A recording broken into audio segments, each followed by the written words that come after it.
Hello বন্ধুরা, এখন আমি সোনি লিভে রিলিজ হওয়া the hunt Rajiv Gandhi association case এই ওয়েব সিরিজটা রিভিউ করতে চলছি। আর সেটা টোটাল 7টা এপিসোড এবং ডিউরেশন ওই বলতে গেলে প্রায় 40 মিনিটের উপর করে এক একটা রয়েছে। তো প্রায় এই সিনেমাটা এই সিরিজটা দেখতে 5 থেকে 5.5 ঘন্টা তো সময় লাগবে। ছোট্ট করে যদি গল্পটা বলি, কি আইডিয়া আছে মানে গল্পের এখানে আইডিয়া কি, ওর 21শে মে 1991 রাজীব গান্ধী অ্যাসোসিয়েশন হচ্ছে এলটিটি তার পেছনে রয়েছে। এবং এই অ্যাসোসিয়েশন হওয়ার পর একটা ইনভেস্টিগেশন টিম গঠন করা হচ্ছে। এই যারা যারা এর মধ্যে ইনভলভ ছিল তারা কি এখনো বেঁচে রয়েছে বা তাদের নতুন কি প্ল্যান আছে, শুধু কি রাজীব গান্ধীকে মারার প্ল্যান ছিল নাকি আরো অনেক কিছু এক্সট্রা করার কথা ছিল।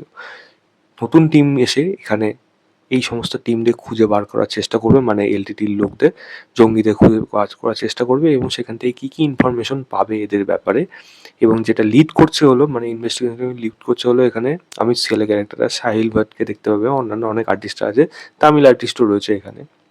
তারা কিভাবে এদেরকে ধরবে এবং এদের থেকে ইনফরমেশন কী কী বার করতে পারে এই নিয়েই কাজ রয়েছে। এর থেকে বেশি জানতে হলে আপনাকে সোনি লিভে গিয়ে এই সিরিজটা দেখতে হবে। দেখুন, রাকেশ কুকুমুনো এই কাজটা হলো ডিরেক্টর, তো তার কাজ আমার মোটামুটি আমার ভালোই লাগে। ইকবাল তো এখনও মনের মধ্যে থেকে গেছে, কিন্তু রাকেশ কুকুমের কাজের মধ্যে বিভিন্ন রকম ভ্যারিয়েশন থাকে, কখনো সেটা ভালো হয়ে যায়, কখনো সেটা খারাপ হয়ে যায়। এই কাজটা যেটা হয়েছে, আমি বলবো আপনি যদি এরকম অ্যাসাসিনেশন কেসের যে আপনি হিস্ট্রি জানছেন বা ইনফরমেশনগুলো ভালোভাবে জানতে পারছেন, তাহলে আপনার এই কাজটা কিন্তু ব্যাপক লাগবে। আমি কিন্তু ইনফরমেশনগুলো জানতে বেশ ভালো লাগছিল।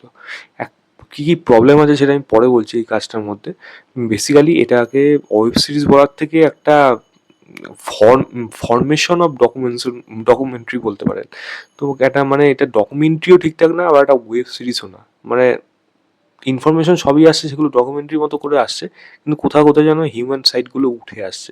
তো এটা কাইন্ড অফ একটা এরকম মিক্সচার আছে, যেটা আমি বলবো একটা নতুন ধরনের অ্যাপ্রোচ, যেটা আমার ভালো লেগেছে। ইনফরমেশন যেগুলো আছে, যেগুলো এতদিন জানা ছিল না, সেগুলো শুনতে, জানতে সেগুলো ভালো লাগে। এবং যেরকমভাবে সেগুলো ইনভেস্টিগেট করে পরপর সময় নিয়ে, আমি বলবো এই কাজটা প্রচণ্ড স্লো। এটা একটা খারাপ দিক, আবার একটা ভালো দিক। ভালো দিক কোন দিকে, কারণ হিউম্যান ইমোশনের দিকগুলো ভালোভাবে উঠে আসে, কিন্তু অ্যাট দ্য সেম টাইম খারাপ দিক ওই দিকটা যেখানে লোকের ইন্টারেস্ট কিন্তু গেইন সবসময় করে করে রাখতে সক্ষম হবে না, যেটা একটা খারাপ দিক। তবে হ্যাঁ, এগুলো যে এইভাবে দেখানো হয়েছে, যেরকমভাবে পরপর আস্তে আস্তে এগোচ্ছে, লাস্টে গিয়ে যেরকমভাবে জায়গাটা যাচ্ছে, ক্লাইম্যাক্সে যাচ্ছে, সেগুলো কিন্তু প্রচণ্ড ইন্টারেস্টিং। ব্যাকগ্রাউন্ড মিউজিকের কাজ অবশ্যই ভালো। ওই সময়টা ওই এরাটাকে ক্রিয়েট করতে পেরে খুব সুন্দর লেগেছে। মানে সেটা দেখে মনে হয়নি কোনো একটা আর্টিফিশিয়াল, খুব সুন্দরভাবে আর্ট ডিরেকশনে কাজ করা হয়েছে।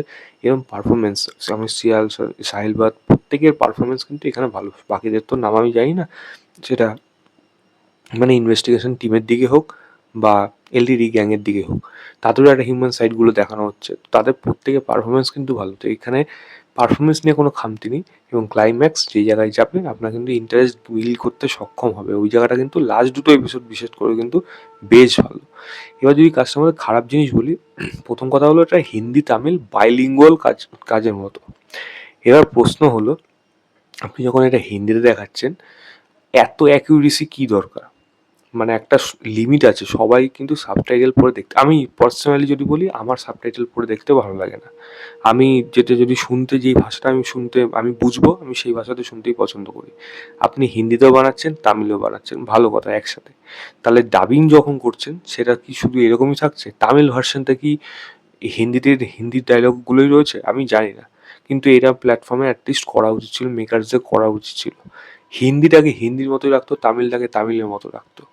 কিছু কিছু সেখানে মিক্স করে যেতে পারতো, কিন্তু এত তামিল, মানে সেখানে আপনি যদি 100%-এর মধ্যে ভাবেন, আপনি 25% পাবেন হিন্দি, 75% পাবেন তামিল হিন্দি ভার্সনে।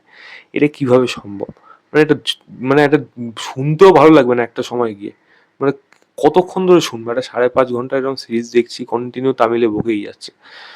আমি অ্যাটলিস্ট, তো আমার কাছে এই জিনিসটা একেবারেই ভালো লাগে না।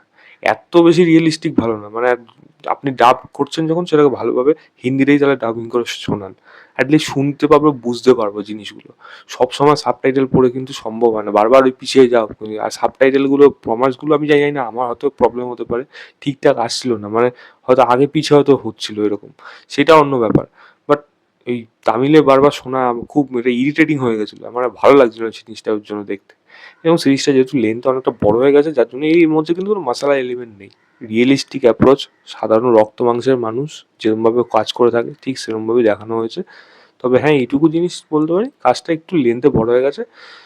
একটু ফাস্ট পেস সেই জায়গাগুলো করলে হয়তো খুব একটা খারাপ হতো না, এটাই যাই বলা।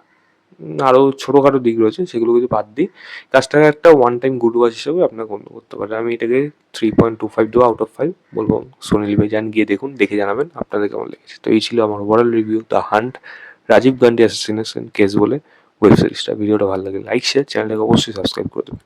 বাই।